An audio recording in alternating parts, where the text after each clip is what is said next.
Maybe another half minute.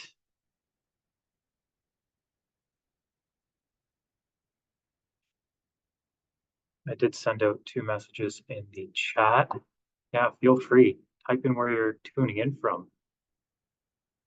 From what I saw this morning, I don't think all of us are from Canada. We have some international attendees as well.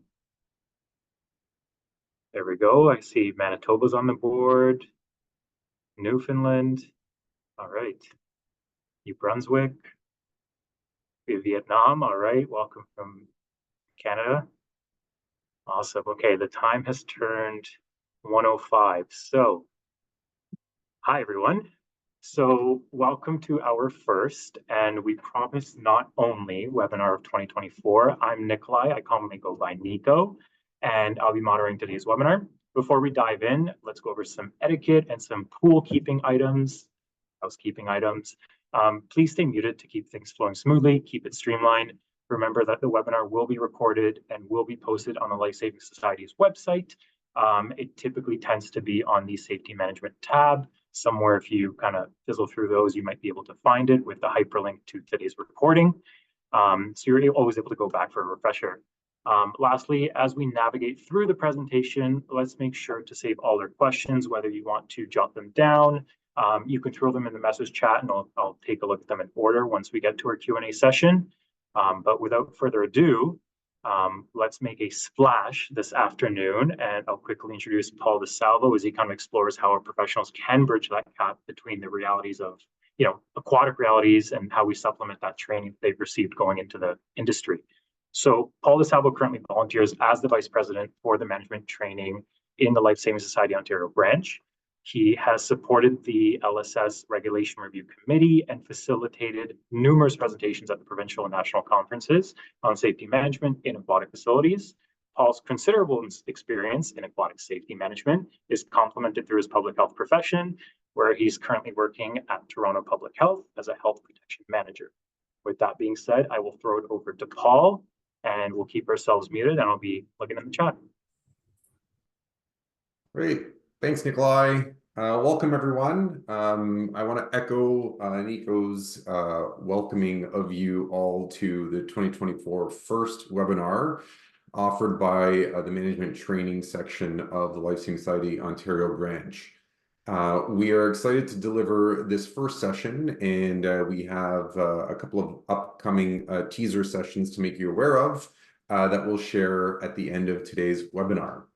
So appreciate you taking your time to really review, we believe, an important aspect to safety management and management training for focus on deck staff primarily, and what aquatic facilities, partners, organizations, affiliates can do to enhance management training and safety management at their aquatic facilities with a focus on deck staff. And so, that being said, we'll review what we expect to achieve today, our session objectives. One of the first things is, and throughout, discuss risk management concept and safety management as a background to enhancing training for deck staff. So that's one of the highlights we want to tease out of today's webinar.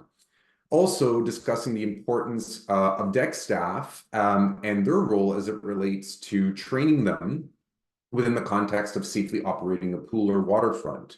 Oftentimes, while deck staff are mainly focused on safety supervision, there are some lines that are, whether we want to use the word blurred or overlap with potentially operations personnel in terms of ensuring the safe operation of the pool. And that may vary based on organization, or it may vary on facility, or role. We also want to discuss the overlapping roles with the pool operation as mentioned, and finally explore effective strategies to enhance deck staff's understandings on the risks involved with aquatic facilities and how better to prepare them for their roles where there might be some overlap or an understanding of pool operations to the extent that they might need to be involved with it, as well as their regulatory and professional duties while on deck. So those are the objectives that we hope to gain and accomplish by the end of the webinar. And so with that in mind, today's agenda will review in brief about a little bit about the Lifesaving Society and what the society does. We'll review risk management and safety, aquatic safety management, aquatic facility risks, deck staff and safety management and their roles, strategies to enhance your trainings and learnings with the focus on safety management, and deck staff training beyond rescues and safety management, maybe some other things to consider along these lines. So, a little bit about the Lifesaving Society. If you're not already aware, it's an organization dedicated to the prevention of drowning, consisting of a national volunteer charitable organization that educates and has been educating Canadian lifesavers since the first Bronze Medallion in 1896. The Lifesaving Society certifies over 1.5 million Canadians annually in life-saving and learn to swim. The Lifesaving Society also conducts annual drowning research and public education campaigns. In addition to establishing and consulting on aquatic safety standards, the Lifesaving Society represents Canada to the International Lifesaving Society Federation and Commonwealth-wide Royal Lifesaving Society. And for all of the activities that the Lifesaving Society is involved with, as well as courses, trainings, and resources, please visit www.lifesavingsociety.com. So just a bit of an introduction on the Lifesaving Society and some resources to gain from the website. So let's start with our chat today. And our first concept or topic we want to review is an introduction into really where we want to go in today's webinar with what is risk management and safety. Now, we might be familiar with this to different degrees. It's definitely on the foremind of any aquatic facility owner or operator, all about risk management, identifying what risks there are and mitigating risks. So really what risk management is in relation to safety is a formal process for identifying hazards. So a risk assessment is entailed with identifying those hazards, and then evaluating and analyzing risks associated with those hazards. And that's what that formal process is of risk management. And the goal of risk management, as it relates to safety, is to identify and manage risks before an incident happens. So prevention. It's an iterative process. Risk management is very iterative, and it should be iterative and involve 4 major steps. The first is to identify and understand the hazards and risks that may be in your facilities, in a facility. Identify and implement appropriate control measures to prevent and minimize those hazards. Communicate policies and procedures would be our third step to staff. Those policies and procedures would be based on any mitigation efforts, any efforts that can be developed to mitigate the risks from the hazards that have been identified in step 2 and those control measures.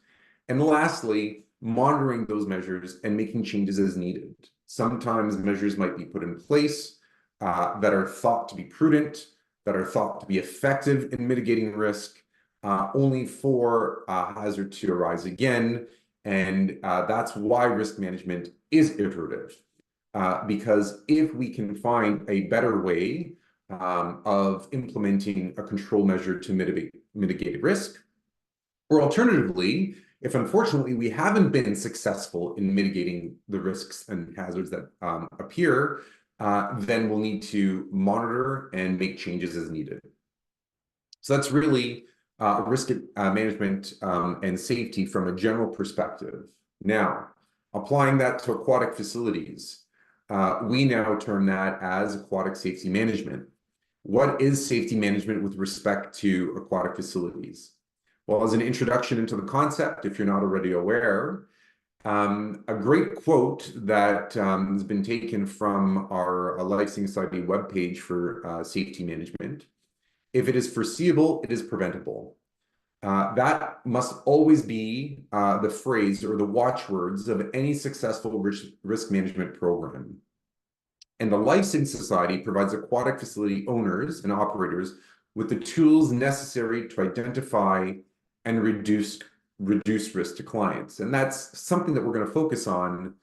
That's by virtue of what we're focusing on through this webinar is other measures that can be taken from the deck staff perspective, lifeguards, instructors, deck supervisors, on mitigating risks by enhancing your training and their understanding on safety management, pool operations, because it really does overlap and ties in with the safe operation of aquatic facilities. So as we start to focus more and engage more on the topic, and we continue with this background, what are the risks involved with aquatic facilities? Well, there are many risks, but to generalize them, injuries to bathers, injuries to staff potentially. These can range from very minor to severe. An example of a minor injury that we might all be familiar with are cuts, scrapes, and bruises, to something more severe such as entrapment, or other types of injuries. We can have fatalities at aquatic facilities, unfortunately, and potentially disease transmission. Now, those are the risks in terms of what can impact bathers and users and staff at aquatic facilities. However, if those were to occur, there are also indirect and additional risks to the organization. And that could be civil liability. It could be regulatory penalties, or it could be criminal negligence. So there are many risks in aquatic facilities, and the more that aquatic facility owners and operators can do, programmers can do to mitigate those risks, the more we can minimize them and any direct or indirect consequences of those risks. So what we're all here today to talk about is deck staff, lifeguards, instructors, deck supervisors, whatever the nomenclature or classification for those positions may be. We're going to refer to them for the purposes of this webinar as deck staff. They may be part-time, and usually are part-time. And that's where we've sort of taken the lens and leveraged that sort of lens for this webinar. But they may be full-time, but albeit just wanted to emphasize that the lens that we've approached this webinar with is primarily part-time deck staff that could include lifeguards, instructors, assistant lifeguards, assistant instructors, in charge, head guards, whatever the nomenclature may be, but that's where we're going to focus on the topic. So deck staff and safety management. Training programs vary among municipalities, affiliates, and organizations and facilities. I think maybe that's a given. And sometimes that's, again, iterative based on what an organization has been through, feedback from human resources, feedback learned from attending conferences and what we've learned from partner organizations, but training programs will vary. However, what I don't think varies substantially are the core trainings that we provide and that aquatic facilities provide their deck staff, namely National Lifeguard, First Aid, and CPR skills and competencies. I think that it goes without saying that deck staff and the training of deck staff focus substantially on National Lifeguard, First Aid, and CPR skills. Now, this might not be a holistic approach to an organization's training, but in evaluating the majority or quite significant number of municipalities, affiliates, organizations, etc., I think it's safe to say that the substantial training that these deck staff receive relate to National Lifeguard, First Aid, and CPR skills and competencies. But what about safety management? And so a thought for you right now, or a thought for us all, and you might already be doing this, but a thought is, how much time and or emphasis or focus does your organization or facility place on trainings for deck staff in relation to safety management? And maybe it's good to just stop and pause there and think about it, or maybe that's a question you might want to take away and devote some concrete data to, maybe an hour a year, maybe 30 minutes, maybe 5 hours a year. But I think it's an important question to ask, and we'll see why as we develop through, and how you can do it as we develop through the remainder of the webinar. But nonetheless, with the substantial amount of training on the core skills of National Lifeguard, First Aid, and CPR, it's important that we equip lifeguards, instructors, assistant lifeguards, assistant instructors, and all deck staff with as much additional training we can to set them up for success and to set the organization up for success. And again, tying it back, which will help us mitigate any hazards or risks to a greater degree than only focusing on National Lifeguard, First Aid, and/or CPR skills. So, what about safety management? Something for you to take away. How much time or emphasis does your organization place on trainings for deck staff on safety management? And again, that might vary by organization. But some thoughts just as to why this is important. Water clarity and black disc test, that really is done by the lifeguard, by the deck staff. It really should be done. They are the first to see when water clarity deteriorates. They might not be the only ones to see that, but they should very much be the first to detect where water clarity is degrading to the point where the black disc test is in jeopardy of where we can't see the black disc. In Ontario, we have certain prescribed requirements of how that black disc test is done.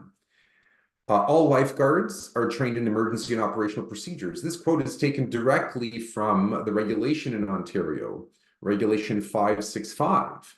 So it specifically mentions that lifeguards not only need to be trained on how to handle emergencies, but also operational procedures to the extent that they may be involved with. And an example could be if there's a pool fouling, how to handle not only having bathers exit the pool and exit the deck, but potentially to what degree they may be involved.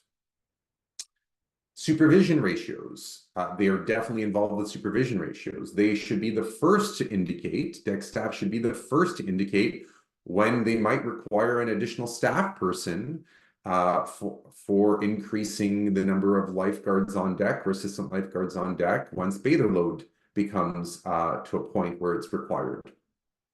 Outlet inspections. Oftentimes, facilities and organizations will use lifeguards based on their training to conduct outlet inspections.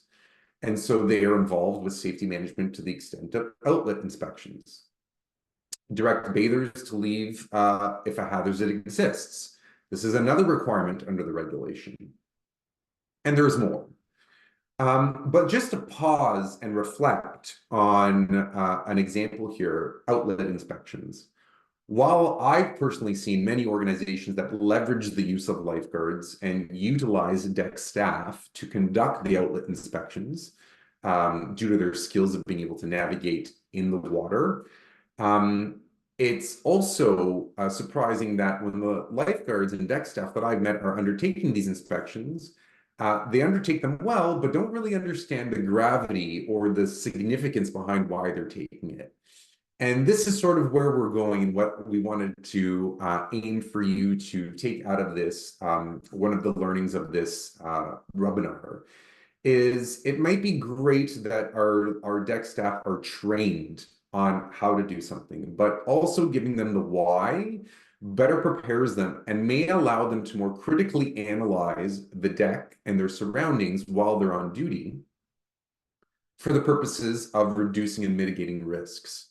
So the more they understand why behind these elements and more, even though they may not be directly involved with them and directly responsible and may have a small component, the more they'll be able to analyze and critically absorb the material that they're being involved with, so they can extend that in the lens of when they're safely supervising and to the extent of when they're needed to perform some duties to operate aquatic facility or aquatic setting. So that's one of the areas that we wanted to pause and just reflect on. Something that we think, and based on experiences that I've been involved with, that deck staff do well. And they do well probably at all of these, I would be willing to venture to say. and be very confident in saying that. But the question is, how well do they understand their role as it relates to the larger safety management concept with respect to their facility that they're working in? And that's one of the main focuses that we want to take away, as I mentioned. So that's a segue into what are the gaps and concerns, perhaps, in their knowledge or understanding in deck staff knowledge and understanding of their role as it relates to risks within the aquatic facilities that they work in and or safety management. So one of the first is deck staff may be unaware of their legal responsibilities. I can raise my hand and confidently say, as an NL guard, an instructor between the ages of 16 and probably 19 to 20, while I was at work on time, while I think I directly supervised the pool pretty effectively, and responded to any emergencies, I don't think I personally grasped the legal responsibilities that I had under the regulation in Ontario. And in lifeguards that I've encountered in my years involved with the Lifesaving Society, in public health, in safety management, in leveraging my different volunteer and professional experiences, many of the lifeguards and deck staff that I've encountered aren't familiar that they have legal responsibilities under Ontario Regulation 565. And if you're from another jurisdiction where there is a regulation or a similar framework, that may be the case. Another gap in concern is complacency. Maybe they're aware of their legal responsibilities, or maybe they're not. But in addition to that, I think it's safe to say that research tells us that no matter what profession that we work in, whether we work in an office, whether it's our personal undertakings day to day, complacency can build in. And that might happen to different degrees, and it may be a generalization, but I think it's a reality that there can be complacency as a gap or concern with deck staff, especially if they haven't had to encounter and engage in, for example, a rescue or an emergency for a while, or in some cases, if not for a very long time, or ever, based on the duration of their career. So complacency might be a concern. They may not fully comprehend the risks that are involved. They may lack initiative to understand the risks that are involved, or initiative with respect to safety management. And they might be unclear on their role. They might just think that they're there to just watch the bathers and perform a rescue, but are unclear on how their role fits in with the larger picture of operating that aquatic facility from a safety perspective. So these are just some gaps and concerns. I'm sure there might be more. I'm sure maybe that not all of them apply to every facility, not to every deck staff that there are there. But these are just considerations that facilities and organizations and full-time staff should be aware of, so that way when they're looking to enhance safety at their facilities by focusing on improving the understanding and or training of their deck staff, these are some things to keep in mind in terms of gaps and or concerns. So, as the title of the webinar suggests, what are some strategies to enhance trainings and or learnings for deck staff? So what we thought would do is split them up, and what I thought I would do is split them up into 6 major categories. These are not mutually exclusive, meaning you might not want to only just pick one. If it benefits your organization or your facility, you might want to implement all of them, a combination of just a select few, maybe just one. I think you really just, if you're interested in utilizing the learnings from today's webinar, the most important aspect is obviously to cater and individualize it to your facility and your organization. But we wanted to separate these into 6 distinct packages, as it were, to consider for the purposes of enhancing trainings and learnings for deck staff. So one of the first is considering thorough operational procedure training for deck staff. And that could include covering topics such as pool foulings, outlet inspections, observed health hazards, for example, glass in the swimming pool, bather ratios, and water clarity. And while some of these might be incorporated in their trainings, to focus on the why and the bigger picture and where the why comes from, which I would say for all of these is Ontario Regulation 565 or any regulation or guidelines that govern the jurisdiction where you're joining us from. And so it's important to not only train and ensure that procedures are followed, but also the concepts as to why and the importance of each of these. So for example, while we might want to train, if we're not already, deck staff on procedures for pool foulings, because they'd probably be the first to recognize that a pool fouling has occurred, but the importance behind recognizing a pool fouling quickly to mitigate disease transmission. That might make the difference in a quicker or slower response time to clearing a swimming pool when there has been a pool fouling. Same with observed health hazard. For all we know, deck staff might not think it's their responsibility to recognize that there's glass in the pool. I'd like to think that they do, but we don't know, or we might not know. So, and not only emphasizing that glass is a hazard or any other potential hazard, but what is their role in recognizing that? Why is it important? And why is it important that they quickly take action? And that can involve tying it back to their responsibilities under the regulation, tying it to the importance of why, as well as what's in the middle sandwiched in between that, which is the procedures, what to take in order to appropriately address whether there's been a hazard or the need to increase the bather ratio, or whether water clarity has been compromised so that we can't see the bottom of the pool. That takes us to the next strategy or consideration for trainings and ideas to incorporate within trainings or new trainings. Consider incorporating risk management training for deck staff. So educating them on, from a general perspective, what are risks? And then focusing, like we have in this webinar, more specifically on aquatic risks. And then you might want to focus that on, as a suggestion, more tightly to your specific facility.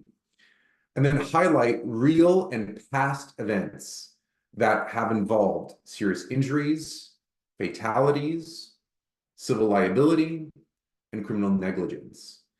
And both in Canada and the United States, there have been serious injuries, fatalities, unfortunately, civil liability, and criminal negligence that have gone through the courts that can be publicly disclosed and utilized for the purposes of having deck staff aware of why their role is important as it relates to safety management, and just going beyond noting the modalities for CPR and first aid, and why their role is important from that aspect. And a classic example would be the fantastic speaker engagements offered by Carrie Sanger, Vice President of Lifesaving Society, Ontario Branch's Safety Standards Activity Council. Gary does an excellent presentation on really tying the gravity of injuries, fatalities, civil liability, and criminal negligence to deck staff. He does so from a very practical perspective. And I remember, as a pool in charge staff member, hearing Gary's presentation when I was about 24, 25 years old. And I remember it really impacting me pretty heavily. It sort of helped that I was complementing my career at that time with my public health learnings and academic experiences. But I don't think those academic experiences were only what made it more something I appreciated more. I really think it was Gary's delivery and him and his ability to tie it back to real life events that have occurred and really did strike a chord with not only myself, but my colleagues at the time that I worked with. And so it really had an impact on our outlook going back to the deck after that training from Gary. So incorporating risk management training to some degree with deck staff, or any degree, or as much as you can. Third strategy and third area or consideration and suggestion: consider additional certifications for deck staff. Lifesaving Society Pool Operator Level 1 is a fantastic course that is offered by this society, where staff receive dedicated and great learnings from a course that's designed to provide them specific information on how to safely operate a pool. And while they may not be involved with direct operations or an all-encompassing pool operations role, again, having them familiar with it as their role complements and overlaps to whatever degree, based on your organization, pool operations, serves to better the organization, serves to better the deck, and serves to better the deck staff, to both prevent concerns from arising, to addressing concerns when they do arise, and to also increasing the efficiency between pool operations staff and deck staff. So there are many benefits as to why seeking certification, pool operator level 1 that would have. In addition to some other certifications that the society offers, such as safety inspector. Safety inspector offers them learnings on how to conduct a safety inspection of their aquatic facility and their aquatic setting. And again, being armed with that information will allow them to critically and really strategically analyze, when they're currently guarding or teaching at a pool, additional concepts and areas to be aware of that they may not have before they had that certification.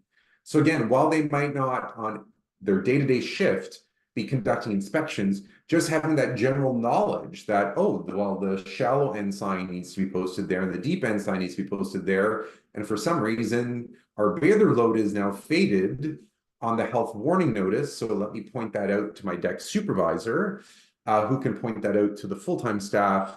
That extra little bit of knowledge can go a long way.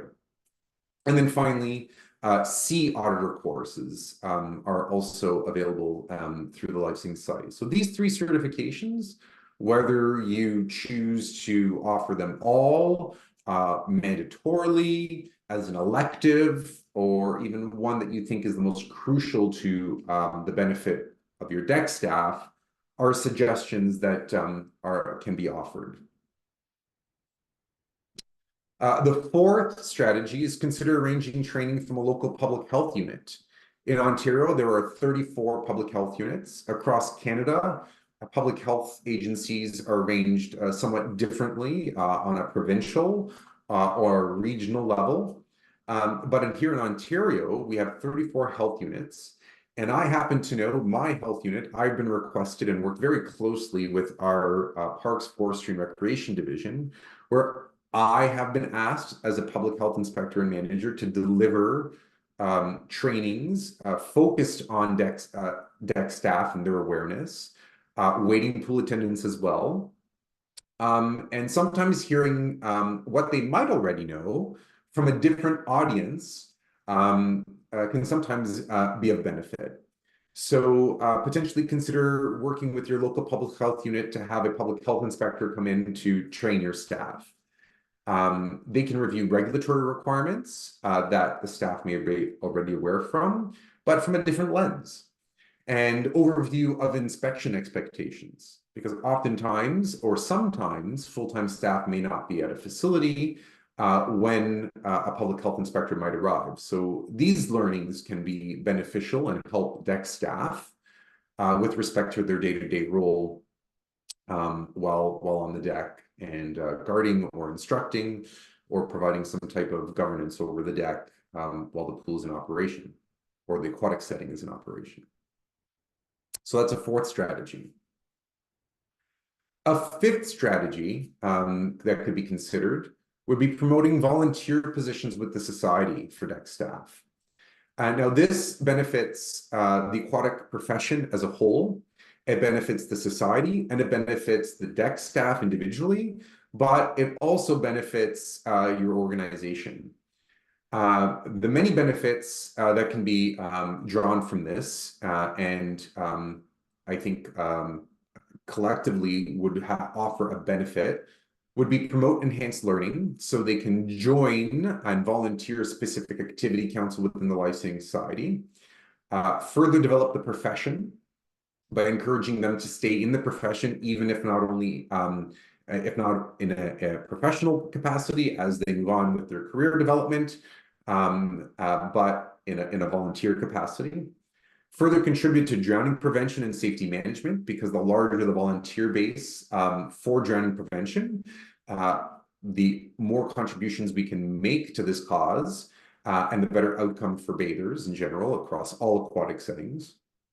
Additional learnings in working with the Lifesaving Society that can be taken back to your organization, and could offer indirect recruitment for full-time staff, because the more they become interested, or they may become interested and learn from colleagues that have been seasoned in volunteering with the society, the more they can become interested. And so this could also potentially resolve another matter that some aquatic organizations, if not all, have been encountering, namely the aquatic staff shortage that has been experienced by quite a many aquatic organizations. So even promoting them to volunteer, even deck staff at that level can offer a great opportunity to enhance safety management, their learning, and then be brought back to the organization and the drowning prevention community as a whole. So that's a fifth consideration.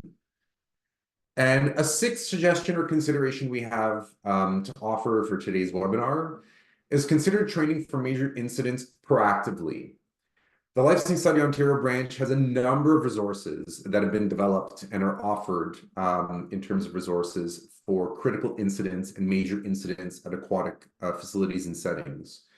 However, these are sometimes thought to be pulled on as a resource after an incident happens, or to be prepared for in terms of checklists, for example, or an incident report. But there's a lot that can be done and offered to be done proactively for deck staff, so that way they can be better armed with responding to, from an emotional, personal level and a support level, a critical incident before it even occurs. So a consideration is to what degree could be considered offering them proactive critical incident stress training, reviewing applicable portions from a proactive lens, guidelines for supervisors following a critical incident, which is a resource from the Lifesaving Society.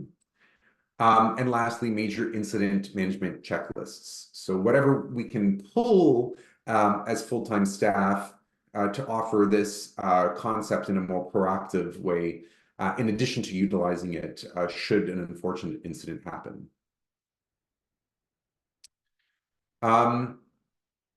Some additional considerations.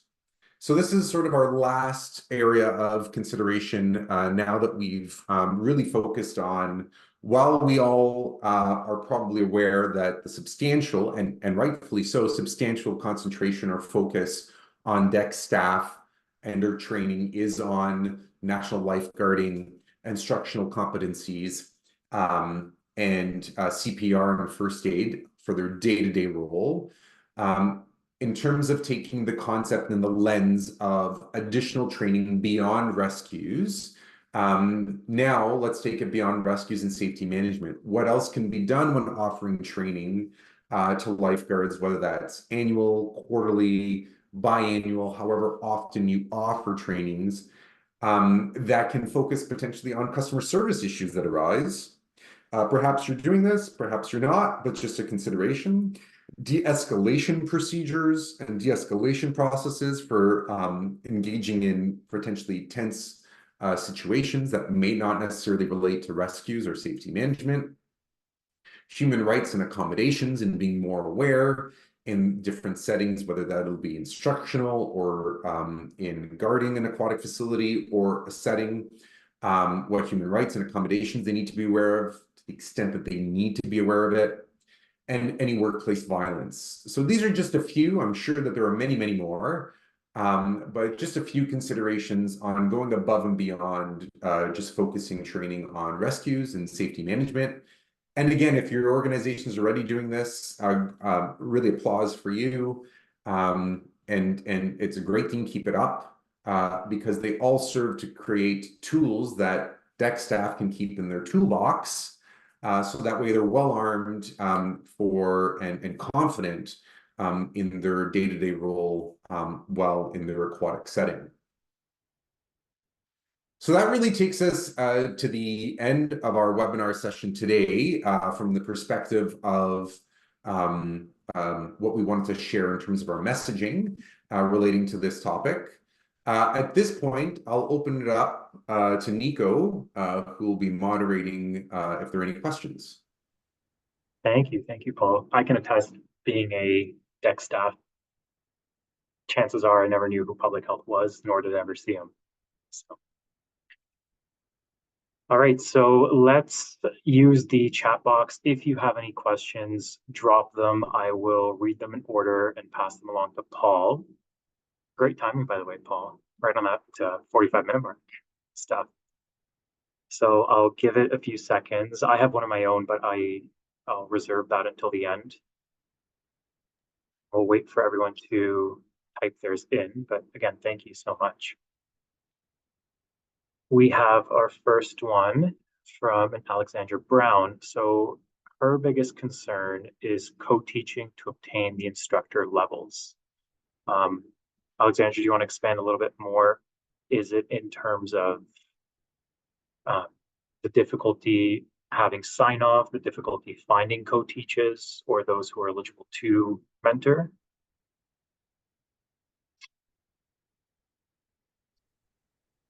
Can you hear me?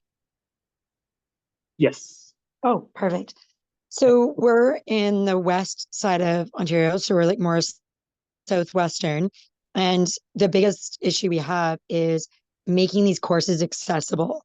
So there's a few of us who are actively involved in the society, but to obtain like the instructor's level for sea audit, for instance, to be able to offer these more, because our guards like certs, right? They like getting something for, doing the training or doing the work. And so like who can come to these areas, or how far do we have to go so that we can make sure that this stuff is more accessible than sending our staff 2.5 hours to Toronto or Scarborough? Great question. Thanks, Alexandra.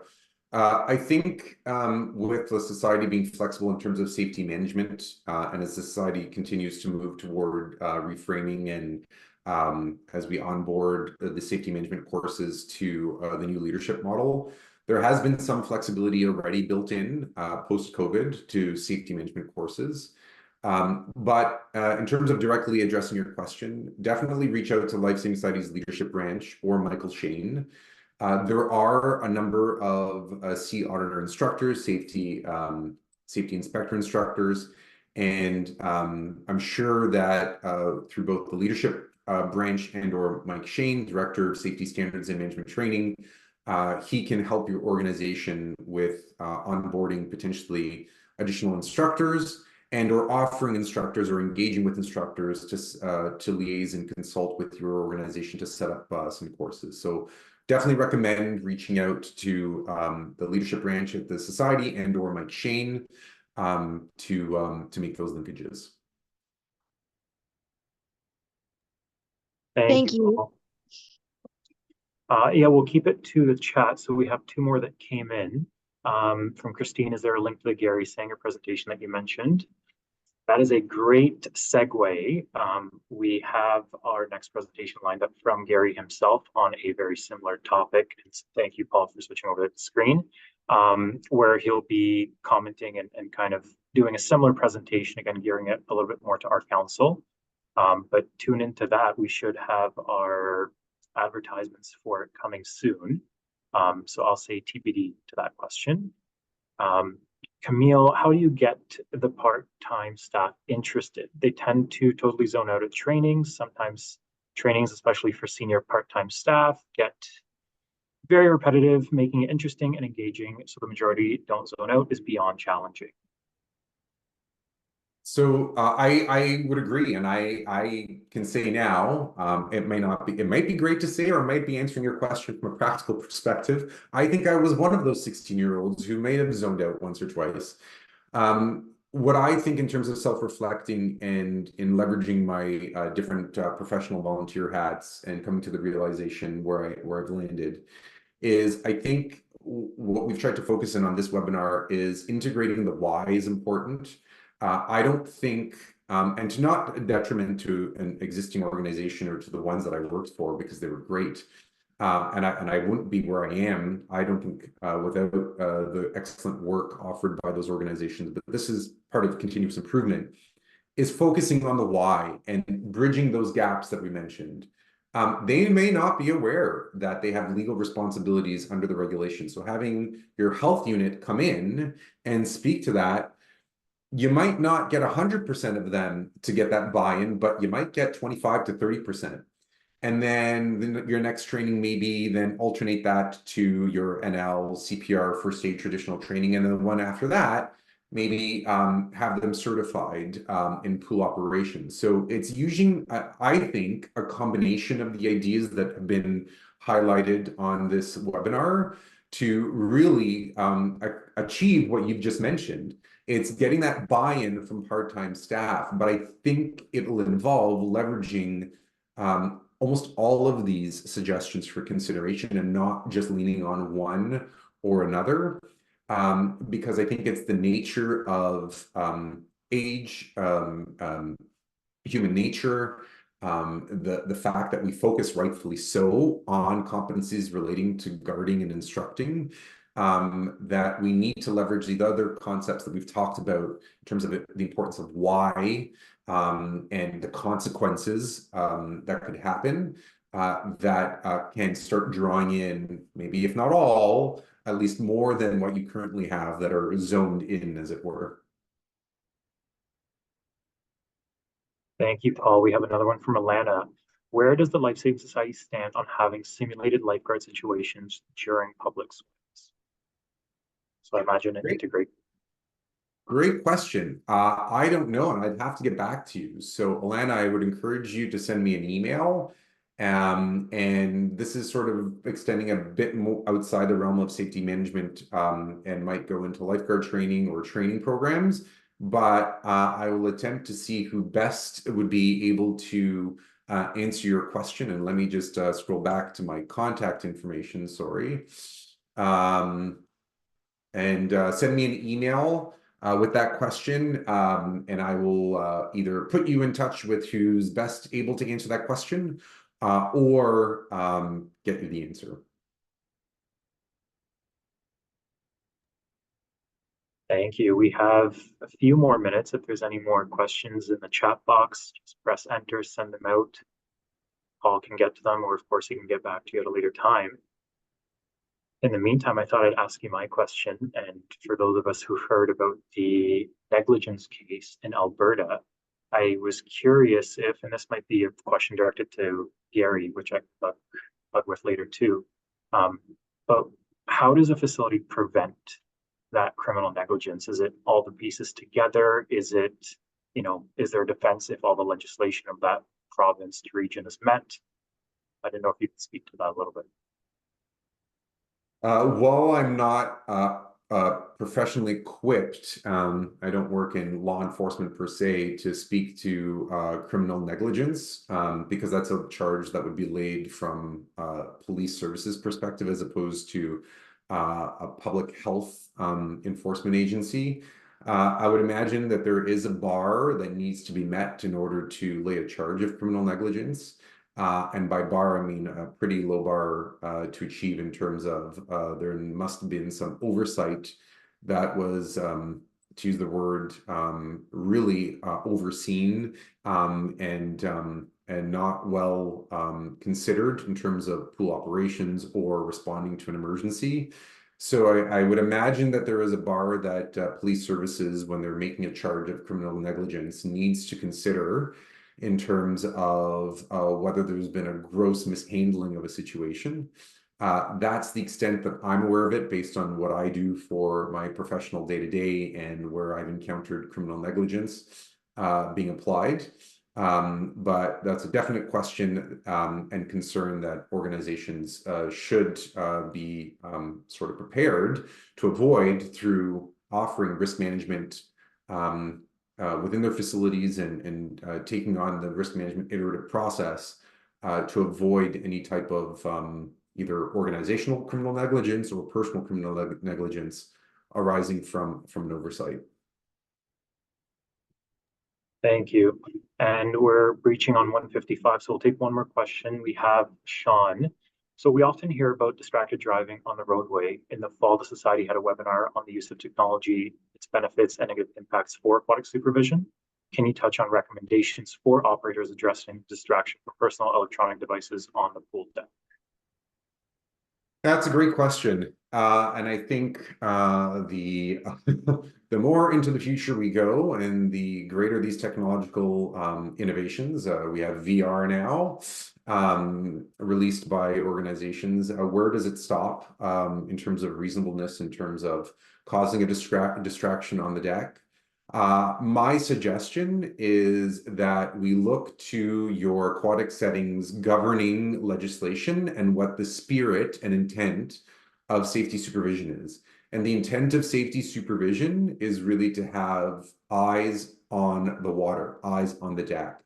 And if there's any type of device that would detract from that, then it's up to your organization to implement policies and procedures to potentially, for example, and I'm just using this as an example, I'm not advocating, but ban the use of electronic devices that can pose a distraction for deck staff in fulfilling their duty that's listed under the required framework for legislative compliance. So for example, a lifeguard or assistant lifeguard on the deck's role is to supervise the swimming pool or the setting that they're working in.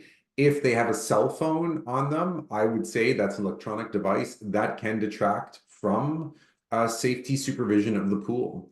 And so while electronic devices can offer some technological advancements, such as a stopwatch, I really think each organization needs to assess the slippery slope that these devices can offer, because as opposed to flip phones from maybe the early 2000s that might have had a stopwatch function and it just ended there, our cell phones are now computers. And so what is the slippery slope for each individual to go from using it as a stopwatch to, let me just quickly check my text message and now my eyes are off the pool water. So I think that's for every organization to decide and to closely evaluate and critically analyze.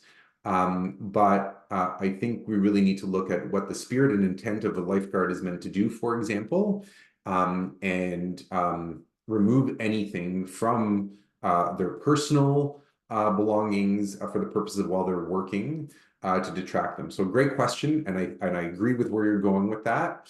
But that's just an example of what I can offer for you to take back.